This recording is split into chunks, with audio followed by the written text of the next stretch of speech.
جو میں نے جہاں سے اپنی اسپیچ شروع کی، اس شب قدر میں اگر آپ نے اپنے آپ کو پروٹیکٹ کر لیا تو پورے سال میں پروٹیکٹ کر لیا۔ روزانہ کچھ لوگ صدقہ دیتے ہیں ڈیلی، کیوں؟ کہا کہ آج کا دن ہمیں بلا سے بچ جائیں گے، مصیبت سے بچ جائیں گے صدقہ دینے سے۔ ڈیلی آپ صدقہ دیں گے تو اس دن کی مصیبت ختم ہوگی، آج کی رات صدقہ دیں گے تو پورے سال کی مصیبتیں ختم ہوں گی، کیونکہ پورے سال کی فیٹ آج لکھی جا رہی ہے۔ سیم ریزن جو نماز وحشت قبر کے لیے، بھئی مرنے والے کے لیے روز نماز پڑھو بینیفٹ ہے، پہلی والی رات کی اتنی امپورٹنس کیوں؟ کہا کہ مرنے والے کی قبر سارا ڈیسیشن پہلی رات کو ہے، اگر پہلی رات اچھی ہو گئی تو قیامت تک اچھا، پہلی رات عذاب آ گیا تو قیامت تک عذاب۔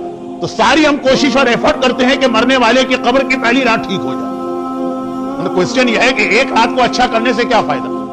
تو پتہ نہیں قبر میں 500 سال ابھی رہے گا؟ کہا نہیں، ڈیپینڈ ہے پہلی رات پر۔ وہی فلسفی شب قدر کے صدقے کی کہ روزانہ جو آپ صدقہ دیتے ہیں، امام کی حدیث، صبح کو صدقہ دو تو شام تک مصیبتوں سے محفوظ رہتے ہو، مغرب کے بعد صدقہ دو تو نیکسٹ مارننگ تک مصیبتوں سے محفوظ رہتے ہو۔ وہ صدقہ آپ کو 12 گھنٹے کا پروٹیکشن دیتا ہے، آج کی رات کا صدقہ آپ کو 365 ڈیز اینڈ نائٹ کا پروٹیکشن دیتا ہے۔ کتنے لوگ ایسے ہیں کہ اعمال شب قدر کا اسٹارٹ صدقے سے کریں، لیکن قرآن نے کہا سلام ہی حتی مطلع الفجر، ابھی تمہارے پاس ٹائم ہے، ابھی ٹائم ہے۔ فجر سے پہلے بھی اگر صدقہ دے کے آج کی رات کو مصیبتوں سے اور بلاؤں سے اور پریشانیوں سے دور کر لو تو پورا سال تمہارے لیے پرابلم آسان۔ اور دوسری بات، یہ اللہ ہمارا ٹرائل لیتا ہے، یہ دوسری بات، اللہ کے یہاں ون وے ٹریفک نہیں ہے، گیو اینڈ ٹیک۔ ہم اللہ سے کچھ مانگتے ہیں اور آج کی رات تو مانگنے کی رات ہے، جتنا مانگنا ہے اللہ سے آج کی رات مانگ لو۔ اللہ پہلے ہمارا ٹیسٹ لیتا ہے کہ ہم خود بھی کسی کو کچھ دینا چاہتے ہیں کہ نہیں۔ اس سے تو سب مانگ رہے ہیں، یہ بھی دے دے، یہ بھی دے دے، یہ بھی دے دے، یہ بھی دے دے، یہ بھی دے دے، کہ جب اس سے سب مانگ رہے ہو تو پہلے اللہ چیک کرے کہ تم بھی کسی کو کچھ دینے کو تیار ہو کہ نہیں۔ چنانچہ ابھی آپ نے جو مناجات امیر المومنین سنی، اس کی پوری فلسفی اللہ سے آپ نے کہا حل یرحم حل یرحم حل یرحم حل یرحم، اللہم انی اسألک الامان الامان الامان الامان۔ کیا مطلب؟ میں بڑا گناہگار ہوں، مجھ پر رحم نازل فرما، میں قیامت کی مصیبت میں پھنسوں گا، مجھے پروٹیکشن اور امان دے۔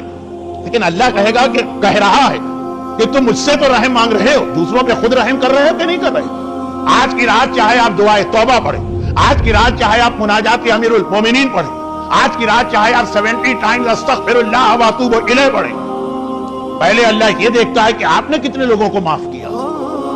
کتنی حدیثیں آپ سال میں روزانہ سنتے، وہ آج کی رات یاد کیجئے کہ اگر کسی مجمع میں غیبت کرنے والا بیٹھا ہے، اس کی وجہ سے سب کی دعا کو اللہ روک دیتا، کسی کی دعا قبول نہیں ہوتی۔ موسیٰ نبی سے کہا واپس جاؤ، تمہاری دعا قبول نہیں کروں گا، کیونکہ among yourself there is a غیبت کرنے والا بیٹھا۔ اور جب اس نے دل ہی دل میں اللہ سے توبہ کر لی، اے اللہ آج لوگ مجھے ذلیل کر دیں گے، مجھے چھپا لے، مجھے بچا لے، میں توبہ کرتا ہوں۔ اللہ نے کہا موسیٰ دعا کی ضرورت نہیں ہے، وداؤٹ دعا میں نے تمہاری حاجت پوری کر دی۔ اب یہ روایتیں سال کے دیگر 364 ڈیز کے لیے اتنی امپورٹنٹ نہیں ہے جتنی آج جو آدمی اللہ سے توبہ کر رہا اور مناجات امیر المومنین پڑھ رہا اور استغفر اللہ ربی واتوب الیہ یا استغفر اللہ واتوب الیہ پڑھ رہا، پہلے وہ اپنے دل میں یہ خیال رہا ہے کہ جس نے مجھ پہ ظلم کیا ہے میں سب کو معاف کر دوں، اور بہت ہی جرنلائز نہیں، پھر یاد بھی کرے کہ ہاں فلاں نے میرے ساتھ ظلم کیا تھا لیکن آج میں نے اس کو معاف کیا، کیوں؟ میں اسے معاف کروں گا تو مجھ سے بڑا مجھ کو معاف کرے گا۔